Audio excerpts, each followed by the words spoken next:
জেলা বিএনপি এবং রূপগঞ্জ উপজেলা বিএনপিকে 24 ঘন্টার সময় দিলাম। দালালিতে বিশ্বাসী না, আমরা শহীদ জিয়ার আদর্শে বিশ্বাসী।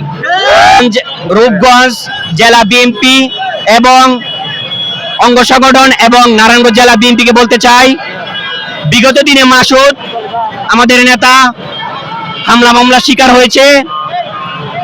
তার বিরুদ্ধে একটি কুচক্রী মহল, এই প্রেস ক্লাবের সভাপতি আব্দুল আলিম এবং জাহাঙ্গীর, বিএনপির কিছু নামধারী নেতাদের ছত্রছায়ায় থেকে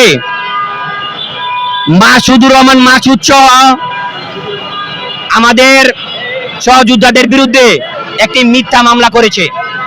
আমরা নাকি চাঁদাবাজি করি, আমরা নাকি দখলদারি করি।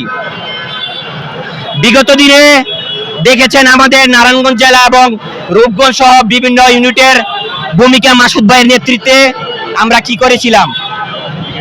আমরা আমাদের সর্বোচ্চ দিয়ে মাসুদ ভাইয়ের নেতৃত্বে আমরা রাজপথে ছিলাম। আমাদের খোঁজ খবর কেউ রাখি নাই। তার জন্য আমরা সবসময় বলেছিলাম আমাদের নেতা, আমাদের অভিভাবক তারেক রহমান নির্দেশে আমরা কাজ করব, কারণ আমরা দালালিতে বিশ্বাসী না, আমরা শহীদ জিয়ার আদর্শে বিশ্বাসী। আমরা দালালি করতে রাজি না, সেজন্য আমরা সবসময় সক্রিয়।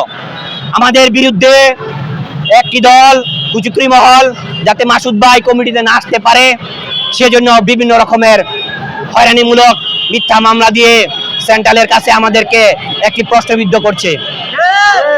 তাই আমরা জেলা বিএনপি এবং রূপগঞ্জ উপজেলা বিএনপিকে 24 ঘন্টার সময় দিলাম। নারায়ণগঞ্জ জেলা ছাত্র দল আমাদের বিরুদ্ধে যেহেতু মিথ্যা অপবাদ দেওয়া হয়েছে তথ্য প্রমাণ ছাড়া, আপনারা কেন চুপ? তাই আপনাদের কাছে আমার প্রশ্ন থাকবে এবং তারেক রহমানের কাছে আমাদের সাংগঠনিক অভিজ্ঞতার প্রশ্ন থাকবে, আমাদের বিষয়টা আপনি তদন্ত সহকারে দেখবেন।